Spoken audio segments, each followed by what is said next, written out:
আজকের এই ইফতার মাহফিলের অনুষ্ঠানের সম্মানিত সভাপতি, ইফতার মাহফিলে উপস্থিত সম্মানিত সকল রোজাদারগণ, সকল উপস্থিতিবৃন্দ, আসসালামু আলাইকুম।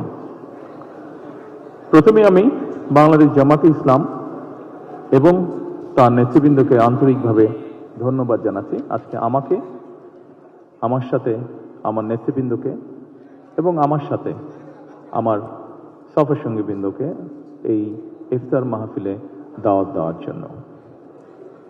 সম্মানিত সকল নেতৃবৃন্দ, উপস্থিতিবৃন্দ, আজকে এখানে শুধু আমি নই, এখানে শুধু বাংলাদেশ জামাতে ইসলামের নেতৃবৃন্দ বা কর্মীবৃন্দই নয়, আমাদের বাইরেও এখানে অন্যান্য আরও রাজনৈতিক দলের নেতৃবৃন্দ আছেন। এখানে আরও অন্যান্য সমাজের অন্যান্য বিভিন্ন স্তরের বিভিন্ন সম্মানিত ব্যক্তিবর্গ উপস্থিত আছেন আজকের এই ইফতার মাহফিলে। আজকে আমরা একটি গুরুত্বপূর্ণ সময়ে সকলে এখানে একত্রিত হয়েছি। দেশের একটি গুরুত্বপূর্ণ সময়। কিছুদিন আগে দেশে নির্বাচন হয়েছে। এই নির্বাচনের মাধ্যমে গণতন্ত্রের যাত্রা শুরু হয়েছে।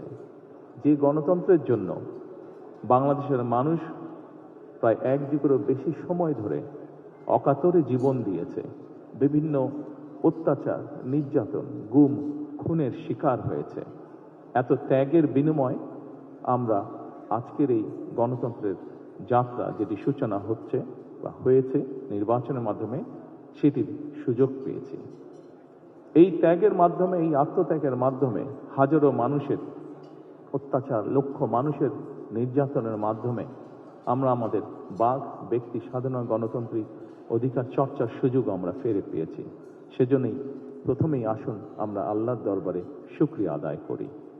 সম্মানিত উপস্থিতিবৃন্দ, বাংলাদেশের মানুষ আজকে অনেক প্রত্যাশা নিয়ে, অনেক আকাঙ্ক্ষা নিয়ে, অনেক আশা নিয়ে আমাদের সকলের দিকে তাকিয়ে আছে, বিশেষ করে রাজনৈতিক দলগুলোর দিকে তাকিয়ে আছে। আজকে আমাদের এই ইফতার মাহফিলে আসুন আমরা আল্লাহর নামে শপথ গ্রহণ করি যে আমাদের আগামী দিনের কাজগুলো হবে এই দেশের মানুষের ভাগ্য পরিবর্তনের জন্য। আসুন আমরা আল্লাহর দরবারে সেই রহমত চাই যার মাধ্যমে আল্লাহ আমাদেরকে এই দেশের মানুষের ভাগ্য পরিবর্তনের জন্য, এই দেশের ভাগ্য পরিবর্তনের কাজ করার তৌফিক আমাদেরকে আল্লাহ তাআলা দিবেন। পরিশেষে আমি আবারও বাংলাদেশ জামাতে ইসলাম এবং জামাতে ইসলাম নায়েবে আমির শফিক সাহেব সহ সকল নেতৃবৃন্দকে আন্তরিক ধন্যবাদ জানাচ্ছি আজকে এখানে আমাদেরকে দাওয়াত দেওয়ার জন্য।